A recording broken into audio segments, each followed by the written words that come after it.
Muito bom, pessoal! Estamos começando a nossa TV Ágape, a paz do Senhor Jesus. Aqui seu amigo pastor Wallace Ribeiro. Que privilégio ter você com a gente. Esse programa de hoje está maravilhoso, tem louvor. Nós vamos bater um papo também com o Ministério de Louvor. Tem uma palavra, testemunho. Já vá se ajeitando, vai compartilhando, vá dando like. O programa de hoje está maravilhoso. Primeira canção, vamos lá. É só bater que eu vou abrir pra você entrar. É só bater que eu vou abrir pra você entrar.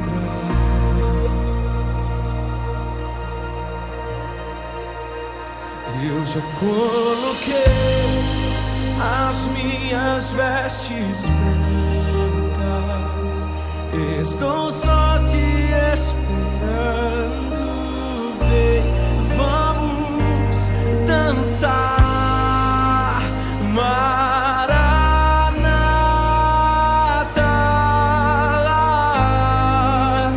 Maranata.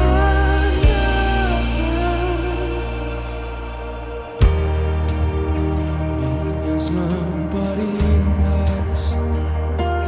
estão acesas,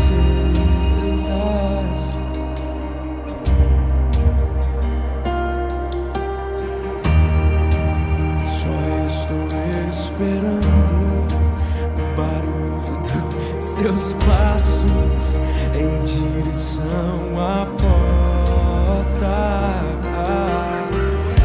É só bater que eu vou abrir pra você entrar. É só bater que eu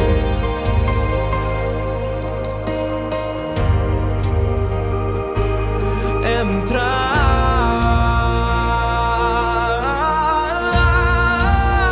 Eu já coloquei as minhas vestes brancas, estou só te esperando. Vem, vamos dançar, Maranata,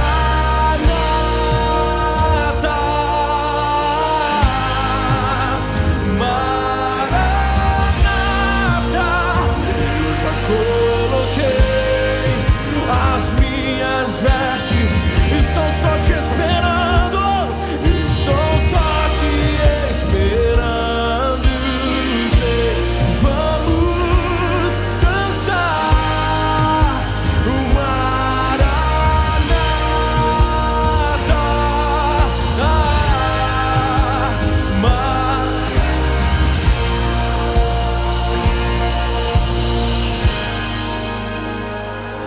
Pessoal, vamos lá, vamos dar o like, compartilhar. Por que a gente sempre pede? Porque quando você dá o like e compartilha, o YouTube entende que o conteúdo é importante e impulsiona mais. Hoje o podcast vai ser diferente. Nós iremos bater um papo com o Ministério de Louvor. Falaremos um pouquinho sobre louvor, adoração, enfim, vai te edificar. Vamos conferir esse bate-papo. Muito bom, pessoal. Estamos aqui nesse quadro muito interessante. Tem muita gente que gosta, chamado E aí, Pastor? Onde eles irão me fazer pergunta relacionada a um tema. Já fizemos isso com os jovens, fizemos isso com o pessoal no culto no lar. E hoje eu tenho aqui o privilégio, a honra de receber o pessoal aqui do Ministério de Louvor da Batista Ágape, essa turma muito boa, essa turma especial. Está comigo o Douglas, a Nara, a Edilane e o Washington. Então nós já vamos para as perguntas relacionadas ao tema louvor, adoração. E quero começar aqui com o meu amigo Douglas. Douglas, prazer ter você com a gente aqui. Dá um alô aqui para a turma e já pode fazer a sua pergunta. Olá, pastor, você que nos vê também na transmissão, que Deus possa abençoar vocês. É um prazer estar aqui e ser o primeiro a poder perguntar para o Senhor, né? E eu queria trazer sobre isso, sobre nós estamos falando sobre um pouquinho de louvor e adoração. E aí, pastor, o que é a definição de adoração para o Senhor? Beleza, Douglas. Essa pergunta é muito bacana porque a gente tem que saber diferenciar louvor e adoração. Às vezes a gente usa tanto essas palavras, tem que louvar, tem que adorar, e a gente às vezes esquece de separar e definir essas duas mensagens. O que é adorar? Adorar dentro do contexto bíblico significa você se prostrar. Você se prostra ou se rende mediante aquilo que você sabe que é superior a você e do que a qualquer coisa. Então pode ser no sentido literal ou no sentido também do coração. Então, quando a Bíblia fala assim, e Jairo se prostrou perante o Senhor, ou adorou a Cristo, o leproso também adorou o Senhor, ou seja, adorar a Deus significa você reconhecer que Ele é maior que tudo e que todos. Isto é adoração. E louvar ao Senhor? Você não fez essa pergunta, mas eu já vou na mesma linha. Louvar significa você expressar com palavras, atitudes, com cânticos, aquilo que Deus tem feito por nós. Aquilo que Deus tem feito. A Bíblia diz que todo ser que respire, louve ao Senhor. Então, adorar é um reconhecimento no coração ou físico mesmo de você reconhecer que ninguém é maior que Deus. E louvar é você expressar aquilo que Deus tem feito. Pode ser no louvor, tem gente que adora, que louva o Senhor com cânticos, com dança. Então, para definir tudo, adorar é um sentimento no coração que eu sei que ninguém é maior do que Deus. E louvar ao Senhor é expressar com atitudes, com palavras, que tudo aquilo que Deus tem feito sobre nós. Valeu? Isso é louvor e adoração. Está comigo agora a minha amiga Nara, essa baterista aí, fera. Nara, prazer ter você aqui. Prazer é meu, pastor, obrigado pelo convite. Boa tarde para você que nos ouve. E a minha pergunta é essa. E aí, pastor, na visão do senhor, como que era conduzido o louvor na época do Antigo Testamento? Beleza, Nara. Nós temos que desassociar a nossa liturgia de culto hoje com o culto do Antigo Testamento. Hoje, como que funciona o culto evangélico, né? A gente participa do culto de mais ou menos 1h30, tem a parte do louvor e tem a parte da palavra. Então, dentro do contexto bíblico, no tabernáculo, os levitas estavam ali para adorar ao Senhor. Esse adorar seria com alguns cânticos ou com alguns instrumentos. A Bíblia não especifica como que era a liturgia do culto. Mas eu acredito que quando eles se reuniam, eles adoravam o nome do Senhor com cânticos. Se você ler o livro de Salmos, que significa louvai ao Senhor também, existe ali uns cânticos chamados cânticos de romaria. Quando o povo ia para Jerusalém ou para o templo, eles iam recitando os salmos.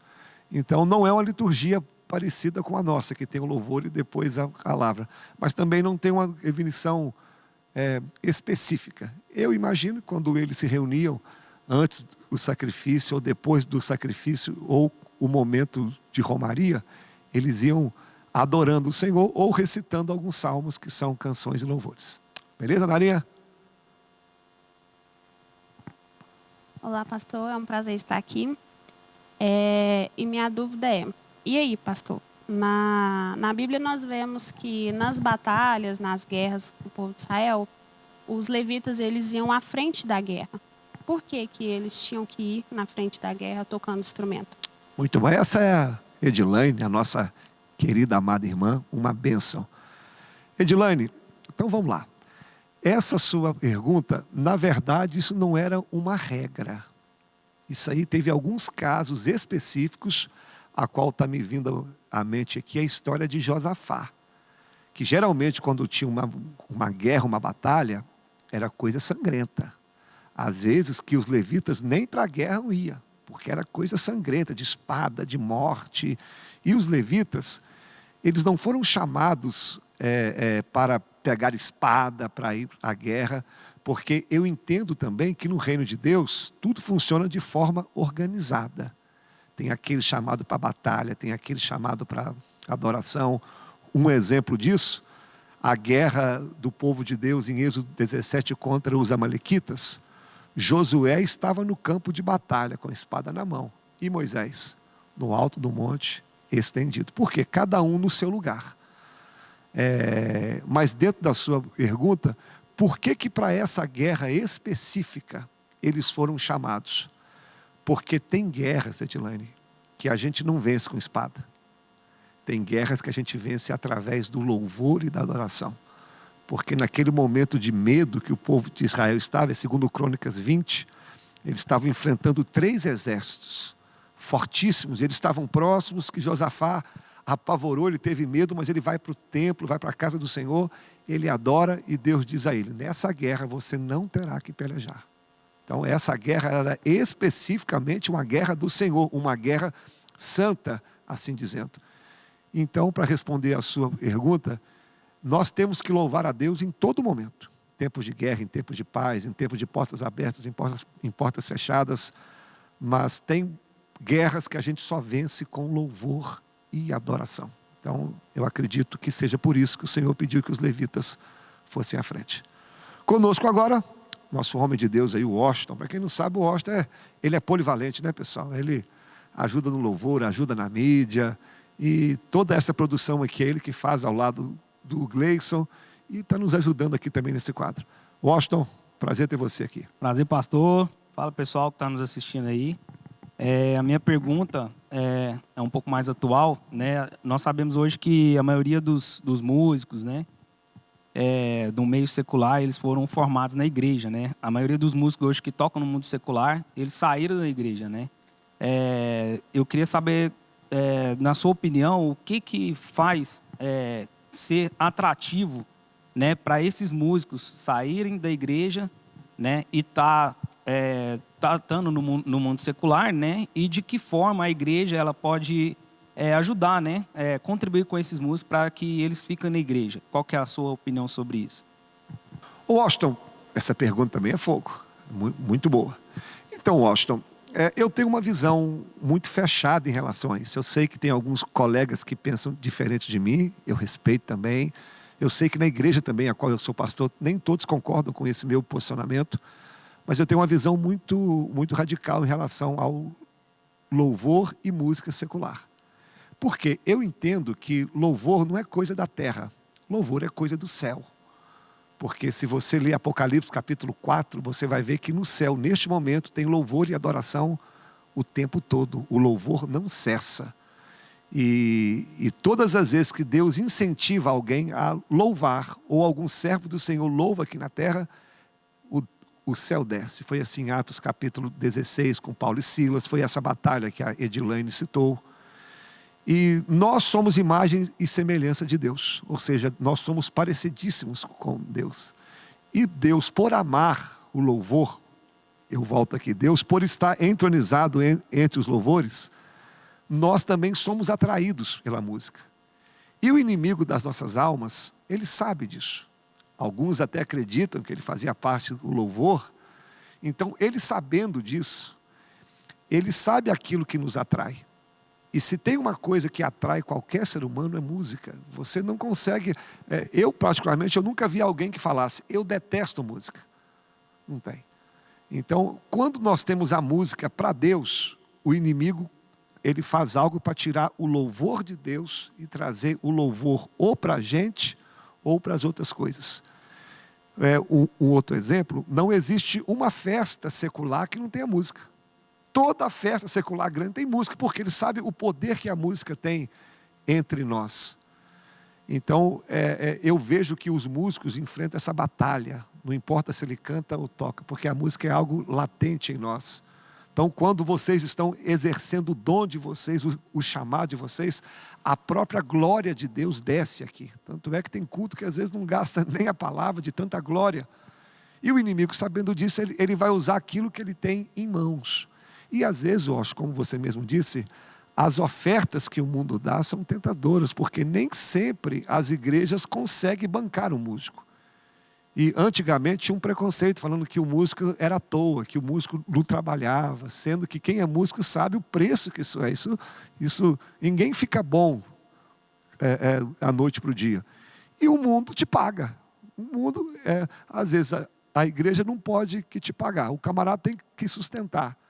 O mundo oferece. Uma noite que ele toca no mundo, R$500 ou R$1.000, eu estou por fora de preço. Então, o que eu entendo? Se as igrejas tivessem condições de pagar, amém. Mas nem toda igreja tem, infelizmente. E para aqueles que a igreja não pode, né, que no mínimo dê uma condição boa para os músicos. Um equipamento bom, uma aparelhagem boa. Tem igreja que não investe no louvor, que não investe no som. Nós sabemos que tudo é para a glória de Deus, mas tem que ser algo bem feito e bem organizado. E para os músicos, e aqui fica o meu conselho particular, eu acho que não convém a gente negociar o dom que Deus nos deu para oferecer ao mundo. Então eu prefiro ficar aqui nessa linha de nos guardar para Deus e para o Senhor. Beleza? Valeu, Acheto. Minha segunda pergunta seria como um todo, né, o senhor como pastor, qual critério você usa para liderar a igreja, né? Nós sabemos que nós temos o senhor como nosso líder espiritual e nós temos, dando exemplo aqui, o líder do Ministério de Louvor, né? Qual o critério que o senhor usa assim, para estar organizando, né? Alinhando junto com o líder do ministério? Questão de organização. Por exemplo, teve algum problema no ministério, você trata com a pessoa particular, você procura alinhar com o líder ou procura os três? Como que você pensa sobre isso? Assim, o senhor planeja? Beleza, Washington. Então, cada caso é um caso, cada problema é diferente do outro. O líder de louvor de qualquer outro departamento, ele está ali para resolver os problemas. Porque se ele não resolver, não tem para quê ele estar ali. Então, tem problemas que o próprio líder resolve para mim. Tem coisas que acontecem no Ministério de Louvor e em outros ministérios que eu não fico nem sabendo. Entre eles que já resolveram. Agora, tem casos que é necessário ter uma conversa, ou eu particularmente só com a pessoa. Tem casos que é bom eu conversar com três, eu e a pessoa e o líder. Então, para cada caso, tem uma atitude específica. Mas aqui, a gente sempre trata a pessoa com amor e com respeito. Porque todos nós somos passíveis a erro. Não é porque o camarada errou, pisou na bola, que a gente agora vai jogar pedra ou virar as costas. De maneira nenhuma. Eu já tive muitos integrantes aqui do Ministério de Louvor que já viviam momentos difíceis, momentos afastados da igreja e até mesmo do Senhor. E a gente, com muita sabedoria, com muita calma, teve paciência e hoje está conosco de volta. Está tocando, está cantando, né? Então, uma das diferenças um líder é a maneira que ele resolve problemas. Aquela frase que a gente ouve, né? A gente não passa a mão na cabeça do pecado, mas o pecador a gente está sempre visando recuperá-lo e trazê-lo de volta. Valeu? Obrigado, Austin. Edilane, e aí, mediante a pergunta que você me fez, se você quiser também abrir o leque, falar mais alguma coisa, estamos aí para te ouvir também. Bom, o que eu quero perguntar para o senhor, na verdade, é que o senhor explica um pouco sobre adoração sendo um estilo de vida, porque às vezes muitas pessoas entendem e acham que adoração e louvor é somente chegar na igreja, erguer as mãos, fechar os olhos, somente aqui na igreja. O que o senhor acha sobre isso e o que o senhor tem para falar sobre adoração no nosso dia a dia, adoração em casa, adoração no serviço? Como eu posso adorar a Deus no meu dia a dia, fora da igreja? Muito bom, Dila. A Dila, para quem não sabe, pessoal, ela está formando também em fonoaudiologia. Esse negócio aí. A Dila vai cuidar da nossa voz. Então, Dilane, hoje até na escola bíblica que nós falamos aquele texto tão conhecido, João 4, onde Jesus conversando com a mulher samaritana diz que o Pai procura os verdadeiros adoradores que o adorem em espírito e em verdade. Quando Jesus disse essa frase, em espírito, ele estava batendo nos judeus, porque eles achavam que a adoração ao Senhor é só o templo que veneravam. E em verdade ele estava batendo nos samaritanos, porque eles falavam que adoravam a Deus, mas com a vida toda errada, na mentira. Então adorar a Deus em espírito e em verdade, primeiro, não é o templo, é em qualquer lugar, aonde eu esteja, no trabalho, não importa. E em verdade é de acordo com a palavra de Deus. A melhor adoração é a minha vida, no dia a dia, a maneira que eu trato as pessoas, a maneira que eu honro meus compromissos, aquilo que sai da minha boca. Exemplo, você está fazendo o seu almoço, mas está exaltando o nome do Senhor, está ouvindo louvor, está com a sua boca cheia de palavras e adoração, você está no trânsito, está dirigindo, o louvor ligado ali, você agradecendo a Deus. Então a gente tem que entender, como você mesmo disse, a adoração não é um estilo de música, é um estilo de vida, é a sua vida que expressa o seu louvor e adoração ao Senhor, independente do lugar. Então nós temos que vigiar muito nisso, para vigiar aquilo que sai da nossa boca, porque o oposto de louvor é murmuração. Do mesmo jeito que um louvor e adoração agrada o coração de Deus, a murmuração entristece. A murmuração significa duas coisas. Primeiro, Senhor, o Senhor errou. O Senhor não sabe o que faz. E segundo, eu no seu lugar faria melhor. Por isso que a murmuração entristece Deus. Porque quando você adora a Deus em todos os momentos, você está dizendo, Senhor, nem tudo que está acontecendo eu entendo. Mas eu sei que o Senhor está no controle e merece ser louvado e exaltado. Beleza, Di? Vamos lá, Nara. Pastor, minha segunda pergunta é visando nos dias atuais hoje. Nós vemos muitas composições de músicas, de louvores, que muitas vezes fogem da adoração a Deus. Qual a dica que o Senhor nos dá para, quando nós formos compormos louvores, a forma que nós devemos nos habituar para fazer essas composições que não fogem realmente da adoração a Deus? Que pergunta boa, Nara. Então, o que é louvor? É você entronizar a Deus. Isso é louvor. Esses hinos antigos, por exemplo, harpa cristã, tem louvores ali de mais de 100 anos, que você canta até hoje. Por quê? São louvores cristocêntricos, que adoram o nome do Senhor. Eu entendo que todo louvor tem que ser voltado para Deus. Todo louvor. Só que hoje o nosso evangelho humanista, não só o evangelho, mas tudo é voltado para o homem. Você pode ver que a maioria das canções Deus vai dar vitória, Deus vai honrar, Deus vai restituir, Deus vai fazer. É só voltado para o homem. Então, que louvor é esse que é dado para Deus, que quer fazer com que eu me sinta honrado? Não estou dizendo que seja errado você cantar um hino desse de vez em quando, não estou dizendo isso, mas hoje em dia, infelizmente, parece que 50% a 60% dos louvores que são feitos é baseado nisso, botando o homem no centro. E qual que é o ruim disso? Você pode ver que esses hinos que exaltam o homem, fica na mídia aí uns 3, 5 anos no máximo, depois esquece. Enquanto esses louvores que exaltam a Deus, eu vou te dar um exemplo aqui bem atual, eu falei a harpa cristã, mas pega aquele louvor do Cirilo, o poderoso Deus. Só que eu conheço ele tem mais de 10 a 15 anos. E toda a igreja que você for, todo lugar que você for, você canta ele, a igreja toda conhece. Por quê? Cristo é exaltado. E isso serve também, Nara, até no culto. O culto geralmente dura 1h30. Nós viemos aqui para prestar um culto a Deus. Vamos colocar meia hora de louvor, que meia hora de mensagem, né? Se na hora do louvor eu não cultuar a Deus, o que sobrou para Deus no culto? Louvor é eu expressando a minha adoração a Deus. Palavra é Deus falando comigo. Se na hora da adoração eu não adoro o Senhor, que culto que eu prestei a Ele? Então tem gente que chega no culto, o louvor está quase acabando. Então aquilo que era para eu dar a Deus, eu não dei. Na hora do louvor a pessoa não expressa, não adora. Eu sempre falo aqui, cada um tem um jeito, cada um tem uma maneira. Ninguém aqui é obrigado a ser igual. Tem uns que gostam de mais barulho, outros são mais quietos. Mas cada um tem que expressar o seu louvor e adoração a Deus. Beleza, Narinha? Para encerrar agora, o nosso amigo Douglas.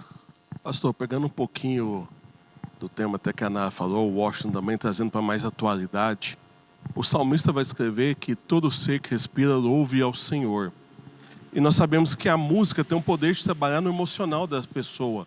Se eu canto uma música que fala sobre traição, a gente fica mais assim. Se eu canto uma música que fala com mais ira, a gente acaba mexendo um pouco no espírito da gente. Eu queria saber o que o senhor vê, como o senhor vê essa misturança de ritmos, igual hoje nas igrejas, algumas igrejas mais modernas, a introdução do funk, outros ritmos dentro da igreja, como o senhor vê isso? E também sobre como o senhor vê hoje esse mercado gospel que hoje a música gospel virou, entre aspas, mercadológica, né? Mais um instrumento de venda, às vezes. A gente vê sobre essa distinção da worship, com a música um pouco mais contemporânea, mais antiga, como o senhor falou da harpa cristã. E muita gente usando isso, esse meio do gospel, para vender a música e não sim a adoração, o louvor a Deus, né? Como o senhor vê essa introdução dessas misturanças de ritmos e o mercado gospel na música hoje? Doglão, muito interessante também. Então vamos por parte. Eu, particularmente, eu não tenho nada contra o ritmo. Eu entendo que Deus é o criador de todas as coisas. Eu entendo isso. Só que eu entendo também que nem todos os ritmos são congregacionais. Por exemplo, eu gosto de um pagodinho. Eu gosto, é meu gosto. Mas eu entendo que um pagode aqui na igreja vai trazer mais escândalo do que edificação. O problema é o ritmo? Não, mas não é algo que te leve a adorar a Deus. Tem gente que gosta mais de um funk, de um hip hop, de um rock. Se você gosta, ouve no seu carro, ouve no seu fone, porque eu entendo assim, eu posso estar errado, claro. A partir do momento que nós estamos reunidos como igreja para adorar a Deus, tem louvores que são congregacionais, porque como você mesmo disse, dependendo do ritmo, ele te desperta alguns sentimentos e ações. Então, se eu tocar um funk aqui, por mais que o funk, a letra dele seja cristocêntrica, a batida do funk, emocionalmente falando, ela não te inspira para fechar os olhos, adorar. Então, não é o ritmo, é o ambiente. Então, em relação ao ritmo, eu não vejo nada contra o ritmo. Eu sei que tem gente que pensa o contrário, mas eu entendo que Deus é o Criador. Então, o problema não é o ritmo, é o lugar onde eu ouço. E em relação ao mercado gospel, você mesmo já disse tudo. Eu acho que se Jesus estivesse entre nós aqui, do mesmo jeito que ele chegou com um chicote lá para acabar com aquele mercado que estava no templo, Deus faria a mesma coisa. Infelizmente, tem muitos compositores que eles não querem, a motivação deles não é adorar o nome do Senhor, é vender. E eu vou falar algo, você não fica escandalizado. Tem compositores seculares, que eles estão compondo para o meio evangélico, porque eles são bons naquilo que fazem, e eles só trocam o nome. Por exemplo, vamos supor, eles querem fazer uma letra lá de um homem se declarando para a mulher. Eles tiram ao invés de declarar que para a mulher, declara para Deus. E você pode ver que bate muita coisa, porque ele sabe que o mercado gospel é forte, ele sabe fazer uma mídia, mas existe um Deus que sonda e conhece o coração de cada um. Evangelho, claro que tem seu preço. A pessoa que grava um CD para você ouvir no seu carro, você tem um preço, não é de graça, mas que também não pode ser um mercado. Exemplo, tem cantores e pregadores, Douglas, eles estão no campo, eles não vão à igreja deles, eles não ceiam, eles não têm uma raiz. Poxa, então se o camarada, se Deus deu a ele o dom, seja cantar, pregar, tocar, se ele tem uma banda, como que ele não ceia na igreja dele? Ele só vive de agenda atrás de agenda. Está errado, gente. Antes de nós sermos cantores, tocadores ou palestrantes, nós temos que ter a nossa igreja local, temos que servir a nossa igreja, servir o nosso pastor. Então esse mercado gospel, eu afirmo que Deus não está nisso. Deus não está nisso. Porque evangelho não é mercado. Evangelho é reino de Deus. Pessoal, o tempo já foi, rapaz. Que bate-papo gostoso. Obrigado, Douglas. Obrigado, Nara. Obrigado, Edilane. Obrigado, Washington. E quero aqui já agradecer a Deus pelo Ministério de Louvor da Batista Ágape. É um ministério assim que só me dá alegria. De vez em quando tem uns probleminhas, mas a gente tira de letra. Quero agradecer a Luclécia por ser essa líder de excelência e cada componente aí do Ministério de Louvor. Pessoal, assim a gente encerra e fica conosco, e tem muita coisa boa aqui no programa. Deus abençoe. Valeu. Minha amiga Camila agora vai contar para nós um testemunho. Camila, quem está com você hoje para contar um testemunho? Meu amigo pastor Wallace, hoje nosso testemunho é muito especial. Nós estamos aqui com o Ítalo, que vai contar para nós um pouco do que o Senhor fez na sua vida. Ítalo, paz do Senhor, muito obrigado pela sua disponibilidade de estar aqui. Pode contar para nós. Eu que agradeço, Camila, paz a todos. Então, Camila, já tem um tempo já que eu no meu coração para me dar esse testemunho, né?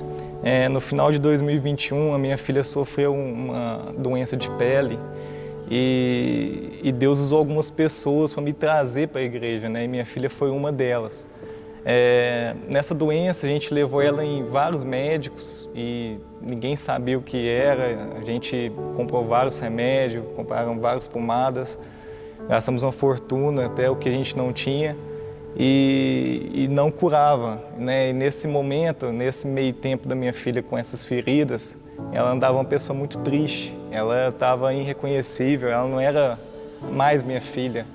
E ela falava que ouvia vozes na cabeça, era uma menina triste, deprimida, quieta. E um dia eu cheguei em casa e a minha esposa me chamou e falou assim: então a gente precisa conversar. E eu falei: o que foi? Ela falou: a Yasmin está ouvindo voz na cabeça. E a gente foi lá para a gente conversar com a Yasmin. A Yasmin estava em frente à cama. Eu chamei a Yasmin e perguntei: Yasmin, vamos conversar? E ela, numa naturalidade, numa menina mulher, porque estava irreconhecível, falou assim: vamos. E eu estava num momento que eu xingava muito em casa. Eu estava muito perturbado, muito nervoso. E às vezes eu me estresso, às vezes eu xingava e nem via que eu xingava.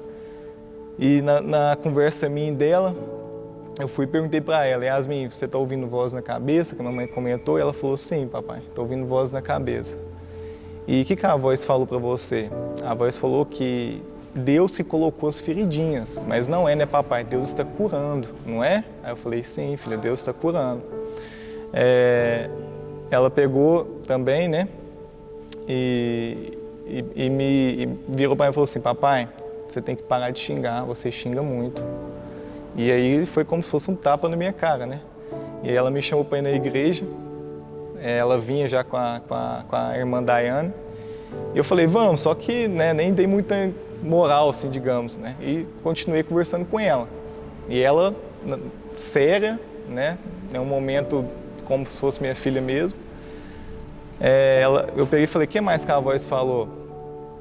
A voz foi para me xingar, papai, mas eu não vou xingar porque papai do céu não gosta, não é?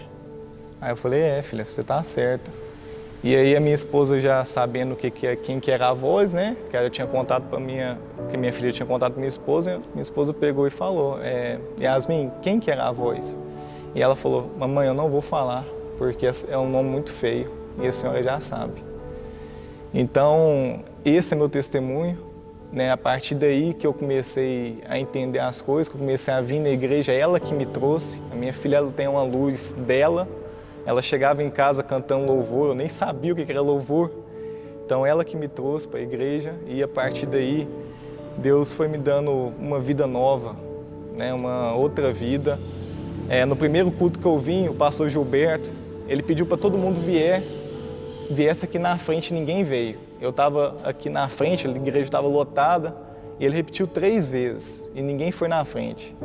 E aí ele falou: tá bom, gente, se ninguém quiser vir, não tem problema, eu só queria fazer uma oração, mas tudo bem. Quando o louvor começou a cantar, ele apontou o dedo para mim e para minha esposa e falou para a gente vir.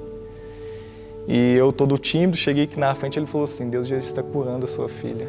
Deus mandou dizer que está curando a sua filha e que sua vida vai mudar. E minha vida transformou. Amém. Que bênção, né? Ouvindo aqui o Ítalo falando, não tem como nem não se arrepiar, um testemunho muito forte. E esse é o nosso Deus, né? Que usa desde os nossos filhos, os nossos próximos, para nos trazer para a palavra dele. Que Deus continue abençoando ricamente sua família, a Yasmin, que com certeza já é uma grande, né, profeta de Deus, e que vocês possam estar cada dia mais firmados no Senhor. Obrigado. Esse testemunho mexeu comigo. Eu acompanhei esse caso aí da Yasmin, através da filha, Deus trouxe toda a família. Vamos conferir a agenda da igreja? Eu quero ter você aqui com a sua família. Eu sempre fico na porta ali, quero apertar a sua mão para te receber. As profundezas desceu, o cativeiro quebrou, o inimigo está debaixo de seus pés. As alturas subiu, sentava... Agora que você viu a agenda, só vir, reúna sua família, chama um amigo. Nós estamos com um quadro novo, é Curiosidade Bíblica. para você entender um pouquinho da cultura do judeu e ver como que algumas passagens da Bíblia se interpretam. Então vamos para mais uma curiosidade bíblica. Meus irmãos, vamos lá para esse assunto aqui tão interessante, que é a curiosidade bíblica. Esse quadro aqui, qual foi a intenção nossa de criar esse quadro? Que às vezes você lê a Bíblia e você não entende muito bem o costume deles. Há uma distância muito grande de tempo e de cultura entre nós e os leitores e os escritores que da Bíblia. Então, muita coisa já passou, muita coisa não acontece mais. Por isso que é necessário a gente entender a cultura dos judeus para nós entendermos muitos textos que tem na Bíblia. E hoje eu quero falar sobre um tema muito interessante, que é como que os judeus encaravam a morte. Até hoje tem cristãos com medo da morte. E o que os judeus pensavam em relação a isso? Vamos lá. Nos tempos de Cristo, as pessoas duravam em média 70 a 80 anos, até porque a saúde era muito precária. Se a pessoa pegasse uma enfermidade, não tinha o recurso que nós temos hoje. E quando alguém falecia, a primeira coisa, eles faziam questão de se lamentar. Eles mostravam para todo mundo a dor, gritavam, choravam, e era um barulho muito alto, a ponto de você saber que a pessoa estava sentindo dor pela perda da pessoa. Havia até uma profissão chamada carpideira, mulheres que eram pagas para chorar, porque na cabeça deles, quanto mais barulho, quanto mais lamento, mais querido era uma pessoa. Uma outra coisa, a pessoa ao falecer, ela teria que ser sepultada. Não sepultar uma pessoa era uma vergonha terrível para a família e para a pessoa que faleceu. Tanto é que na visão de Ezequiel, capítulo 37, a visão do vale de ossos secos, aquilo para Ezequiel foi uma vergonha. Como pode os ossos não serem enterrados? Quando a pessoa morre, o judeu não tirava os órgãos da pessoa, como os egípcios faziam, e nem queimava os corpos. Não, eles embalsamavam, ou seja, lavava o corpo e colocava perfume no corpo. O corpo tinha que ficar perfumado, porque a Palestina é quente e a pessoa morre, então para que o odor não se propague, eles logo colocavam muito perfume. E eles acreditavam também que a pessoa, quando falecesse, o espírito ficava em volta durante 3 dias. Por que Jesus, ao ressuscitar Lázaro, ele chega no 4º dia para mostrar para aquele povo que Lázaro de fato tinha morrido? E quando ele chega no 4º dia, ele está dizendo, ele vai ser ressuscitado. Ele não estava desmaiado, ele estava morto mesmo. Uma outra curiosidade, as pessoas eram sepultadas dentro de rochas. Eles escavavam a rocha e dentro dessa gruta tinha alguns nichos. O corpo era colocado ali, a gruta era familiar, né? E na porta havia uma grande pedra que era rolada, como está aqui no exemplo. A pedra era tão pesada que gastava de 5 a 10 homens para mover essa pedra. Por isso que as mulheres indo no túmulo de Jesus, elas que perguntaram assim, quem é que vai remover a pedra? Só que quando elas chegam lá, a pedra já havia sido removida e o anjo do Senhor estava sobre ela. Uma outra coisa, o cadáver o cemitério era fora da cidade. E você, se tocasse no morto, você ficava impuro. Mas olha que coisa interessante. Eles eram muito confusos em relação à morte. Eles não sabiam ao fato o que iria acontecer com a alma depois da morte. Eles acreditavam que a pessoa faleceu, ela iria habitar na descendência dos filhos, ou ia para um lugar chamado Hades, ou Sheol, que é o lugar da habitação dos mortos, e ficava ali até o esquecimento. Aí quando Jesus chega, ele vai mostrar uma visão toda contrária. Ele vai mostrar para aquele povo que a vida não acaba na morte, que para aqueles que servem a Deus, a morte é apenas uma passagem. Por isso que ele vai dizer em João capítulo 11, ele vai dizer, eu sou a ressurreição e a vida. A ressurreição não é um acontecimento, é uma pessoa. Quem tem Jesus como único e suficiente Salvador, a morte não é o fim, a morte é um recomeço, nós iremos viver com Deus para sempre. Então você não precisa temer a morte. A morte faz a gente chorar? Faz. Quando você perde um ente querido, alguém que você ama, é natural você chorar. Mas nós que temos a Cristo, a morte não é o fim. Por isso que Paulo vai dizer em 1 Coríntios 15, 19, se a nossa esperança em Cristo for somente aqui na terra, nós somos os mais miseráveis, porque a morte não é o fim. E eu encerro dizendo, Jesus se deparou com a morte algumas vezes. Ele se deparou com a filha de Jairo, se deparou com o filho da viúva de Naim e com Lázaro.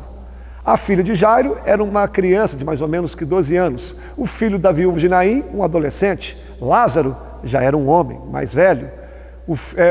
A filha de Jairo, ela tinha acabado de morrer, O filho da viúva de Naim estava no cortejo e Lázaro morto há 4 dias. E Jesus venceu a morte em todos os momentos. Não importa se é criança, adolescente ou homem, não importa se é começo, meio e fim, ele venceu a morte. E quando chegou a vez de Cristo morrer, ele não precisou de ninguém, porque ao 3º dia ele ressuscitou. Então não precisa temer a morte. A morte, ela é uma passagem. Jesus venceu ela por nós. Espero que esse quadro tenha te ajudado. Um abraço, pessoal. Fica conosco aí, tem coisa boa no programa. Aqui, espero que você esteja gostando do programa. Estamos fazendo tudo com muito amor, com muito carinho. A TV Ágape 2023 está melhor que o ano passado. Então não perca o programa, já dê o like aí, já compartilha. Agora nós vamos ouvir a última canção e logo após tem uma palavra de Deus para você.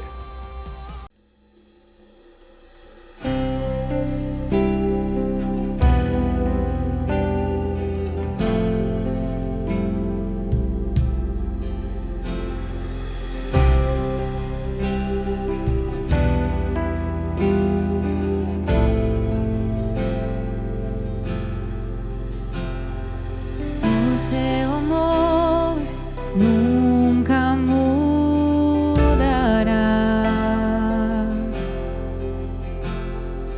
O seu amor nunca falhará.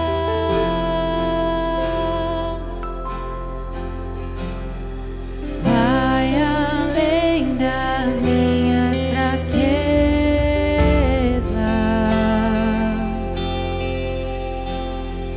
Lança fora todos os medos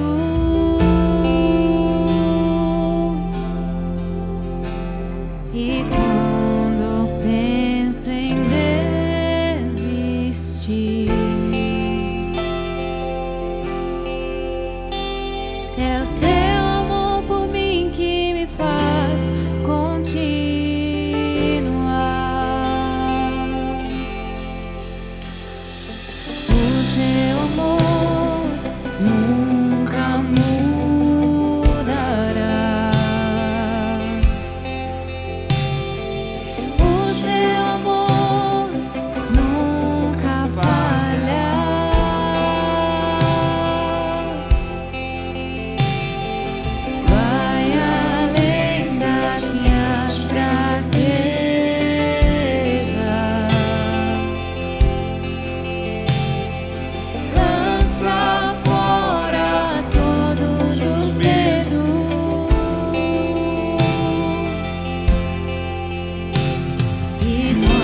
Meus irmãos, vamos compartilhar uma palavra de Deus contigo, uma palavra bem curta, objetiva, mas que vai te edificar. Eu quero ler com você o Salmo 3, Salmo de número 3 diz assim, um salmo que foi escrito por Davi. Senhor, como têm se multiplicado os meus adversários, são muitos os que se levantam contra mim. Muitos dizem da minha alma, não há salvação para ele em Deus. Mas tu, Senhor, és o meu escudo, a minha glória e aquele que exalta a minha cabeça. Com a minha voz clamei ao Senhor, ele ouviu-me desde o teu santo nome. Eu me deitei e dormi e acordei, porque o Senhor me sustentou. Não terei medo de 10 milhares de pessoas que se puseram contra mim ao meu redor. Levanta-te, Senhor, salva-me, Deus meu. Versículo 8. A salvação vem do Senhor, e sobre o teu povo seja a sua bênção. Eu quero frisar aqui o versículo 5. Eu deitei e dormi, e acordei, porque o Senhor me sustentou. Quantas pessoas hoje que têm dificuldade em dormir, em descansar, em ter paz. Hoje o que as pessoas mais procuram é paz na alma, tranquilidade. Tem pessoas que para dormir precisa de remédio. Pessoas que vivem com um vazio, com uma angústia. E aqui Davi está afirmando, eu deitei e dormi em paz. E eu acordei porque o Senhor me sustentou. Eu quero falar com vocês hoje um pouquinho sobre como ter essa paz na alma. Porque na carta de Filipenses, Paulo vai dizer assim que a paz que o Senhor tem para nós, ela excede todo o entendimento. Ou seja, Deus tem uma paz para nós. Deus quer que você descanse, que você deita e durma. Deus não quer que você fique atribulado e preocupado. Mas talvez você fale assim, pastor, como que eu posso ter essa paz? A luta que eu estou passando, a dificuldade em casa, a dificuldade financeira, é impossível ter essa paz. Eu te falo que não. Porque se você tiver com a sua Bíblia aberta, olha quem que escreveu esse salmo. Primeiro foi Davi. E segundo, olha quando que ele escreveu o salmo. No cabeçalho diz, quando ele fugia diante da face do seu filho Absalão. Sabe quando que Davi escreve esse salmo? Em um momento atribulado da sua vida, que um dos seus filhos, chamado Absalão, fez todo um plano para destruir o seu próprio pai. O seu filho, Absalão, roubou o seu trono, humilhou Davi, tirou Davi do seu palácio. E para piorar a situação, ele pega as concubinas de Davi e tem sexo com ela no terraço. Olha a humilhação que Davi está vivendo. Ele acabara de perder o trono. O filho a quem ele amava se levantou contra ele. Davi agora, ele não tem mais nada, ele não tem trono, ele não tem palácio, ele não tem mais vida. E mesmo assim, nesse contexto, ele ainda escreve, em paz me deito e logo pego no sono. Como que um homem consegue ter sono? Como que um homem consegue ter paz mediante a toda essa situação de dor? E é isso que eu quero falar contigo. Por que Davi consegue ter paz em meio às perdas e em meio às guerras? Talvez seja a sua história hoje, você está tendo um problema familiar, problema financeiro, você está tendo perda atrás de perda, né? Então vamos aprender com Davi como ter essa paz. A primeira coisa que eu entendo aqui, Davi consegue ter paz porque ele entendeu que pessoas são mais importantes do que trono. Quando seu filho Absalão quis tomar o trono dele, sabe o que Davi faz? Filho, eu não vou brigar contigo. Você é meu filho. Entre você e o meu trono, eu prefiro ter paz contigo. Sabe por que às vezes nós perdemos noite de sono? Porque a gente tem as prioridades erradas. A gente não abre mão dos tronos, a gente não abre mão das coisas, a gente não abre mão das nossas conquistas, e aquilo que você ama, aquilo que você corre atrás, aquilo que você prioriza, são coisas terrenas. E nós esquecemos que pessoas são mais importantes que coisa. Seu filho, sua esposa, seu marido, seus amigos são mais importantes que isso. Quantas pessoas que perdem noite de sono, que perdem a paz por causa de briga com pessoas. que está brigando por causa de quê? De dinheiro, de herança, de cargo. Irmão, isso passa. Isso passa. Olha que lição que Davi está nos dando. Se Davi estivesse brigando com o filho dele, provavelmente ele não teria ânimo para escrever esse salmo. Ele só diz que tem paz na alma, porque assim, ele sabe que o filho está errando. Mas ele diz, filho, eu não vou te matar. Eu não vou tirar a sua vida por causa de um trono. Que lição, irmãos. Pessoas são mais importantes que trono. Pessoas são mais importantes que bens materiais.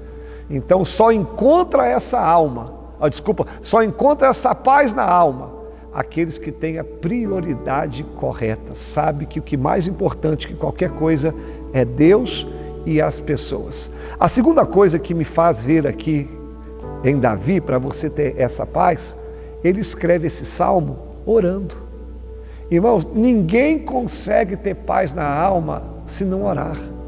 O que Davi está dizendo? Ele está falando com Deus. Senhor, tem misericórdia de mim.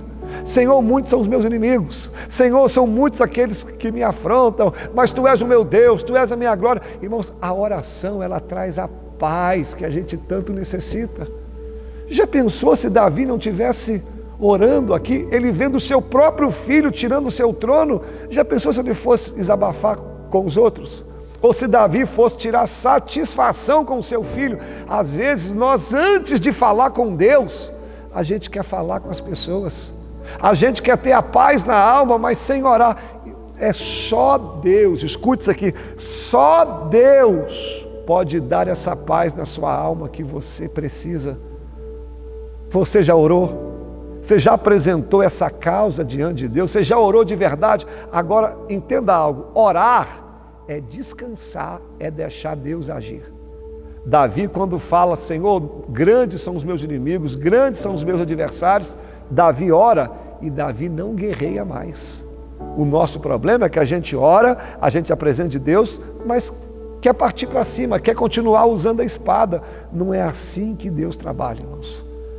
Quem sabe você está precisando de orar, entregar essa situação na mão de Deus e deixa que Deus vai resolver. Sem Davi fazer nada, sem Davi ter feito nada, Deus tomou conta do filho dele, Absalão, e o trono voltou para Davi.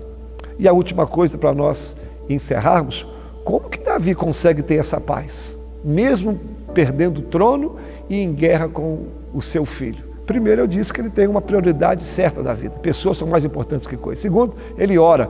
E terceiro, Davi tem uma visão correta de Deus. Olha o que ele diz aqui. Deus, Tu és o meu escudo.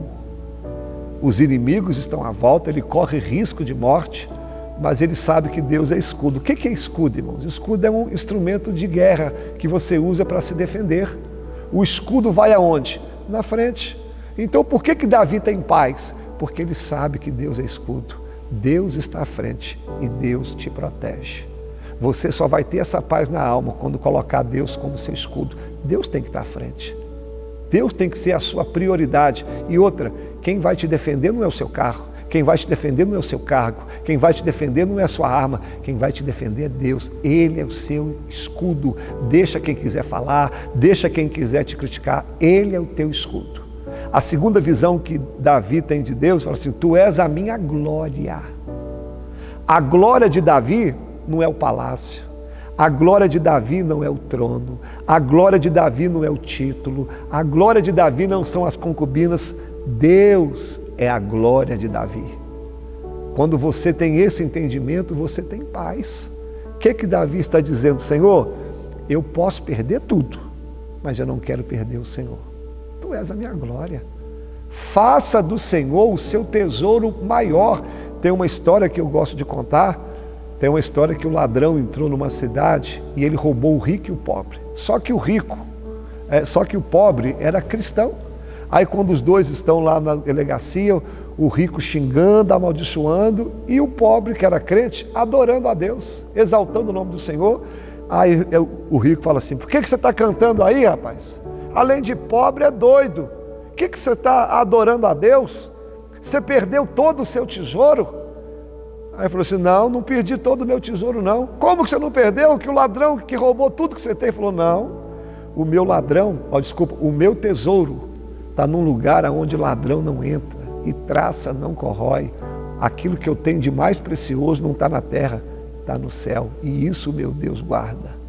Então nós precisamos entender isso. E por último, Davi disse, tu és aquele que exalta a minha cabeça. Davi está dizendo, sabe por que eu tenho paz na alma? Ainda que os problemas queiram me envergonhar, ainda que a perda do trono, a perda do título me faça andar de cabeça baixa, porque quando a gente perde alguma coisa, a tendência nossa é ficar para baixo.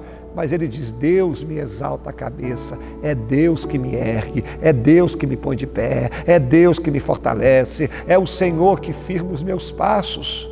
Por isso que Abacuque vai dizer no seu livro, no capítulo 3, a partir do versículo 17, ainda que a figueira não floresça, ainda que os campos não produzam mantimento, ainda que as oliveiras não produzam mais os seus olhos, os seus frutos, ele vai falando só de perda, e no final ele diz assim, todavia eu me alegrarei no Senhor e exultarei no Deus da minha salvação, porque Ele me faz andar altaneiramente, de cabeça erguida. Que essa palavra te traga alegria, te traga esperança. Essa paz que você precisa, somente Deus pode te dar. Você vai conseguir em oração, prioridade certa e sabendo quem é Deus de verdade. Espero que Deus tenha falado contigo. Vamos orar? Deus te abençoe. Vamos orar. Senhor, em nome de Jesus, quero te agradecer por esse programa, por essa palavra que foi ministrada. Nós estamos precisando, Senhor, de descansar em Ti. Às vezes as batalhas são tão grandes, são tão ferrenhas, que a gente perde a paz, perde a confiança, perde a esperança. Mas hoje o Senhor falou conosco. Independente da crise ou da situação, o Senhor tem nos guardado e nos protegido. Senhor, vá de encontro a essa pessoa que ouviu essa palavra, que está desesperada, que está atribulada. Acalma o coração dela, Senhor. Que ela venha confiar em Ti.